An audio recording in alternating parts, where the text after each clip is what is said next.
sabe. Agora, essa área, a massa cinzenta e a massa branca, é a parte do córtex motor, excetuando os lobos frontais, daqui a pouco nós veremos. Essa parte aqui é o campo consciente. Vamos lá. Na região do córtex motor, zona intermediária entre os lobos frontais e os nervos, temos o cérebro desenvolvido, consubstanciando as energias motoras de que se serve a nossa mente para as manifestações imprescindíveis no atual momento evolutivo do nosso modo de ser. Todos nós já andamos e falamos em vidas passadas, mas quando nós nascemos, não basta o instinto de ter andado na vida passada, é preciso reaprender. Então nós estamos desenvolvendo a nossa área motora, que é no campo consciente, na estrutura do córtex. Ali, ao acionar, nós conectamos com o passado. Então, na hora que eu aprendo a andar, eu aprendi a andar. O como eu vou andar é o que eu fazia no passado. Eu aprendo a falar, eu mobilizo a estrutura motora. Mas o que eu falo, como eu falo, eu trago do instinto do passado. Todos os aprendizados que fazemos de 0 a 7, a 14 anos, eles definem uma descoberta agora que busca no passado como era feito. Esse é um problema para nós, que nós aprendemos a falar e daí a pouco começamos a falar coisas terríveis. Ou podemos até aprender a falar coisas superiores, mas não é fácil. A educação tem que entrar aí. Por isso que é importante a educação. No segundo andar, que é esse córtex motor, localizamos o domicílio das conquistas atuais dessa encarnação, onde se erguem e se consolidam as qualidades nobres que estamos edificando. Tudo que estamos fazendo hoje, pela repetição, quando nós morremos, vamos falar direito, quando o corpo físico morre, no momento em que o corpo está morrendo, a mente recolhe todo o material da atual encarnação, arquiva em súmula e transmite ao subconsciente. Então lá o Noé pegou o seguinte: os animais, dos animais impuros, um casal, macho e fêmea, polaridade sempre, dualidade. E dos animais puros, 7 casais.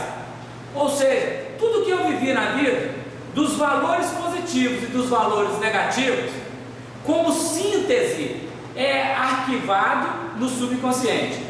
Transmite ao subconsciente, para não perder o registro.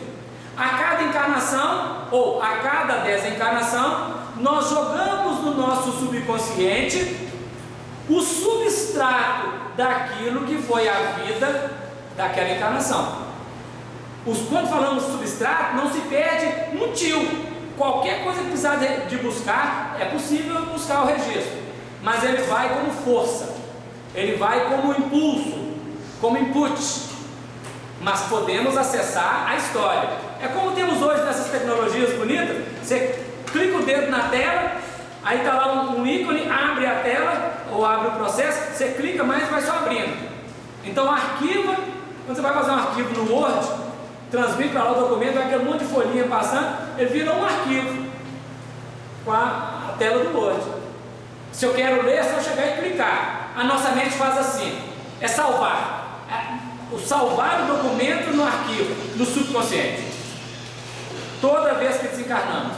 Por isso a vida, uma encarnação é muito importante, porque quando eu tenho um reflexo, o reflexo tange o meu passado. Agora, ele não vai lá no calcanhar, não vem cá no cóccix, ele pega a parte que está mais no alto.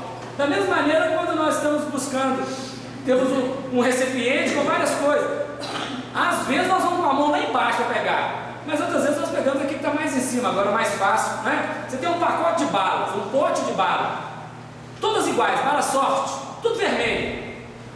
Precisa de enfiar a mão lá no fundo? Não, pega primeiro que está cá, é mais fácil. Só que nem sempre nós fazemos assim não, né? Nós vamos lá, parece que está fazendo bingo, pegando os números lá do fundo, e aí sai coisas às vezes impublicáveis, né? Pois não. É muito importante lembrar o valor da educação de 0 a 7 E as mães, nós acreditamos que a criança aprende de 0 a 3. E todo o aprendizado da criança, fundamental, é de 0 a 7. Todo. O resto, de 7 para frente, de 7 a 70, é só a adequação do que aprendeu de 0 a 7. A gente espera a criança aprender a falar primeiro. E tu aprender a falar, ela já é educada. Pois é, velho. Tinha que ser do gestor. Quando é que começa a educar? A educação começa na hora que está preparando para fazer o menino. Depois que fecundou, concebeu, a educação é intensa toda hora, todo instante. Não vai falar da educação para nós aqui depois. Ao córtex, vamos ver o córtex motor aqui. Essa parte aqui até o vermelhinho. O vermelhinho para frente é o lobo frontal. Essa estrutura aqui é o subconsciente já, o cerebelo, impulsos. Aí vai descer até lá no córtex. Aqui o córtex. Quem se entrega de modo absoluto ao esforço maquinal, sem consulta ao passado e sem organização de bases para o futuro, mecaniza a existência, destituindo-a de luz edificante. Se são adoecimentos, aquela pessoa lá do passado fica presa no passado, nós já vimos. Agora é aquela que fica presa só no presente, só quer trabalhar, ganhar dinheiro e viver aqui agora, não existe mais nada, não existe passado, não existe futuro, não quer saber de nada. Mecaniza a existência, tira a luz da existência, porque fica aprisionado num sistema apenas do presente, sem conseguir fazer maiores aprofundamentos no autoconhecimento do passado e na expectativa do que vem, daquilo que é o futuro que devemos atingir. Então nós precisamos estar atentos para a nossa caminhada ser constantemente uma viagem nos 3 andares da mente. Nem só no passado, nem só no futuro, nem só no presente, mas nos 3. Claro, vivendo o nosso momento agora. É como se fosse aquela imagem do iceberg, que nós estamos na superfície, nadando. Mas depois quando nós pegamos um paraglider e vamos voar lá no alto. Ou então um submarino e vamos lá embaixo, para ver o que está dentro do fundo do mar, não é? Superconsciente agora. Nos planos dos lobos frontais, essa parte da testa, silenciosos ainda para a investigação científica do mundo. Esse livro é de 1954. De lá para cá mudou muito pouca coisa no avanço do entendimento do superconsciente, dos lobos frontais. O homem mais inteligente da Terra não agiu nem 10% desses lobos frontais, excetuando o Cristo, naturalmente, que usou tudo que podia, né? Excetuando o Cristo, Sócrates, Buda, não usou nem 10% dos lobos frontais, não é da mente não, dos lobos frontais, nem 10%. Agora eu fico imaginando se um Sócrates usar 30%. Se ele não usou nem 10%, já é tanto assim, imagina que ele utilizar 30%, 50%, 100%, é um Cristo. Agora se o Sócrates não utilizou nem 10%, vamos imaginar que ele ficou no 8,9%. Aí eu pensei comigo, onde é que eu estou na história da hierarquia? 0,5%. Silenciosos ainda para a investigação científica do mundo, jazem materiais de ordem sublime, que conquistaremos gradualmente, no esforço de ascensão, representando a parte mais nobre de nosso organismo divino em evolução. No 3º andar, o sótão, temos a casa das noções superiores, indicando as eminências que nos cumpre atingir. É nesse livro que fala que nem 10% os homens mais importantes utilizaram. Então nós precisamos começar a buscar, a querer buscar aquilo que está no alto, de nós mesmos, do nosso possível, a parte do iceberg. Parte do iceberg já mostra que já conseguimos atingir. É o vermelhinho aí, ó, o vermelhinho. Acontece que não podemos parar só nas noções superiores, que ele diz assim, ó, os que se refugiam exclusivamente no templo das noções superiores sofrem o perigo da contemplação sem as obras, da meditação sem o trabalho, e da renúncia sem proveito. Então tem pessoas que vivem sonhando, cheio de fantasia, cheio de história. Eu vou fazer, um dia eu vou fazer, e não sai do lugar, porque estão apenas nas noções, sem conseguir realizar. Então a mente, estruturada em 3 componentes distintos, mas compondo um todo, ela define para nós no campo consciente aquilo que eu já passei, subconsciente, de um campo daquilo que eu estou passando agora e daquilo que vai ser. Eu preciso aprender a lidar com esses 3 estágios, porque eu posso antecipar o futuro. Qualquer um de nós, quando faz matrícula num determinado curso na faculdade, nós estamos antecipando o futuro, porque eu sei que daqui a tantos anos, depois de tantos semestres, eu estarei formando.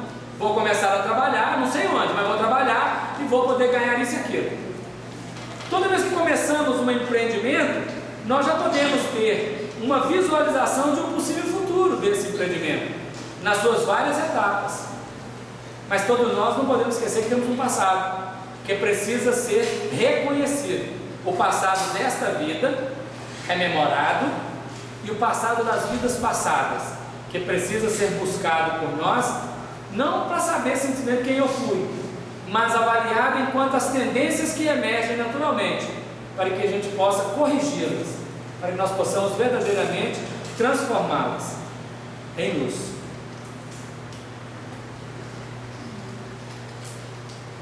Calderaro continua falando para nós. Ainda todo o sistema nervoso, né? Todo o sistema nervoso.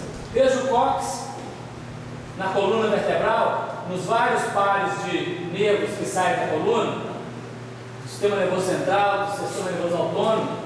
Desde esse processo aqui está o instinto, o córtex motor, a área do consciente, e aqui nos lobos frontais, naturalmente, o futuro.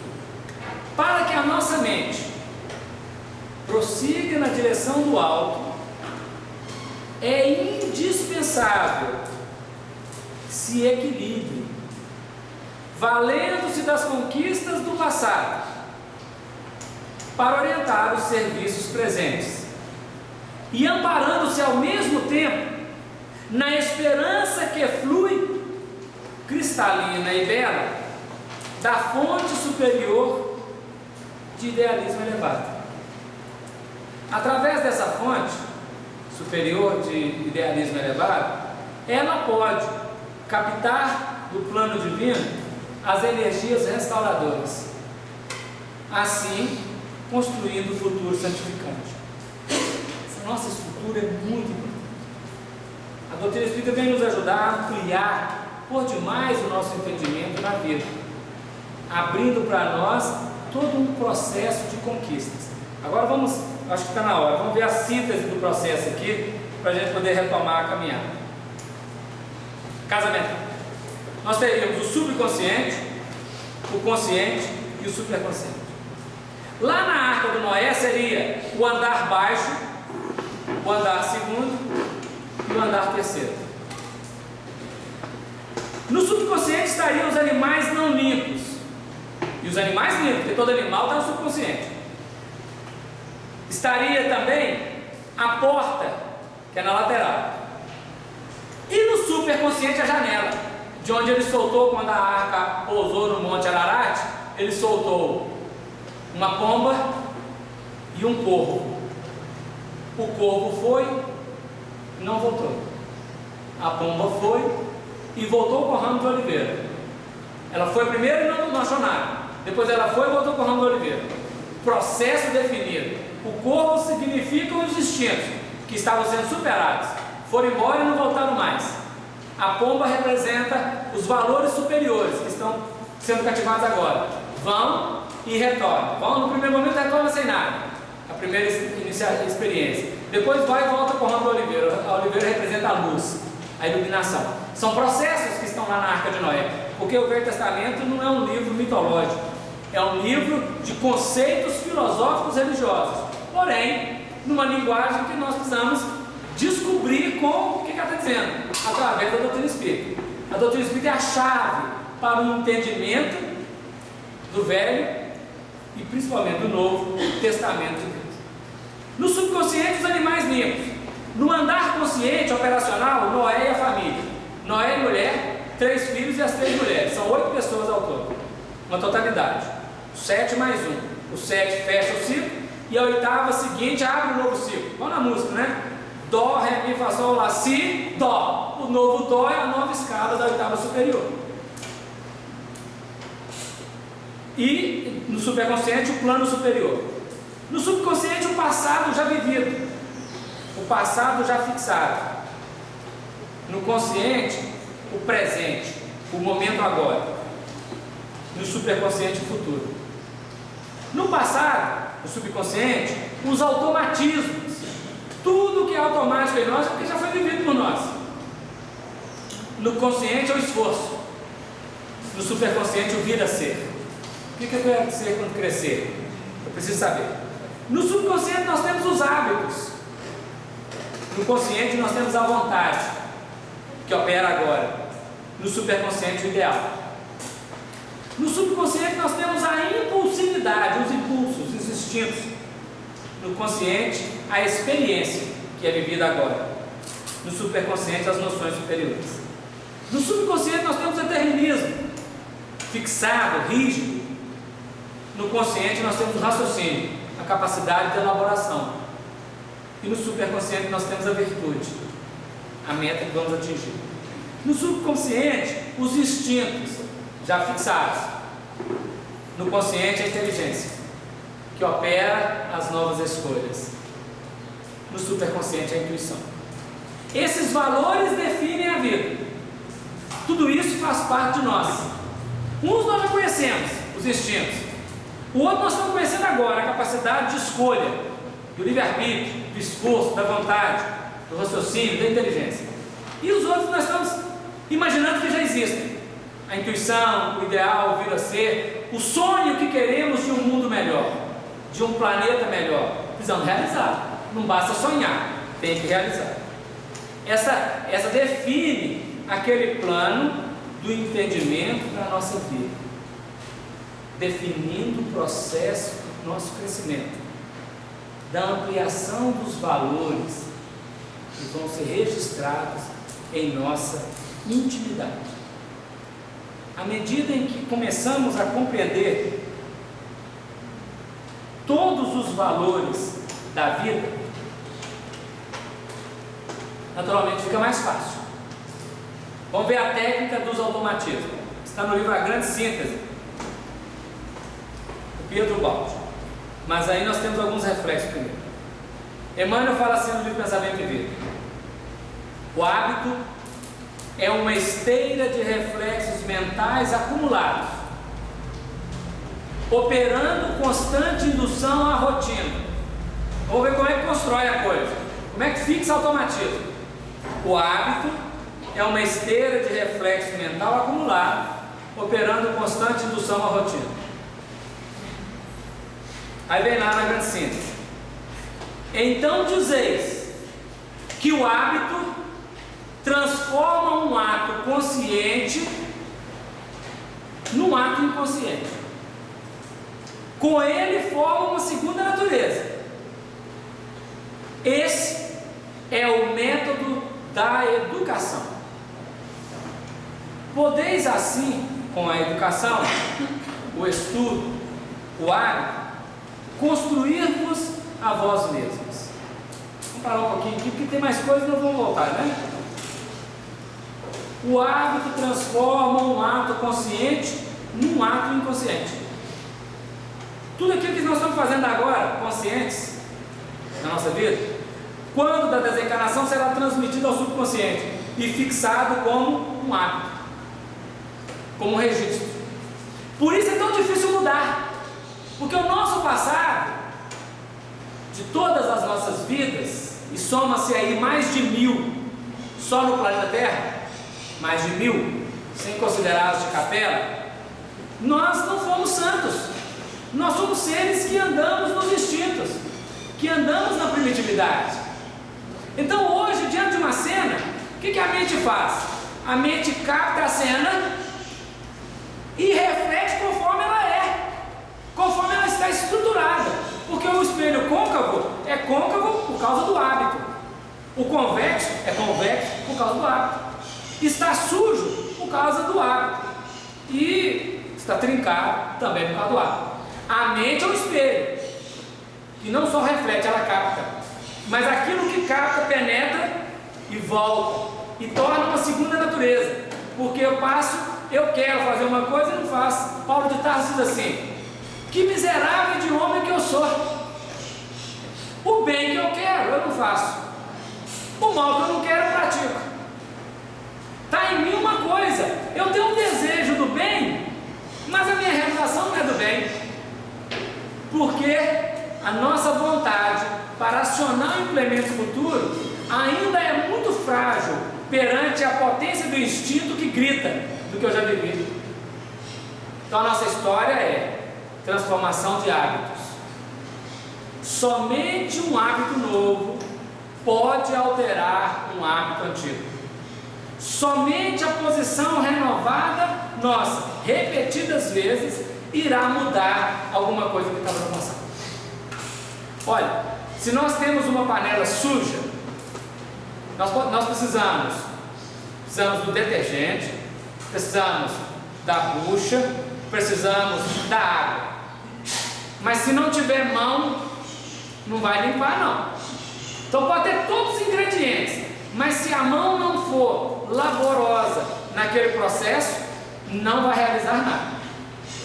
Então nós temos todos os ingredientes, mas é preciso ter mãos que operam e coragem de agir.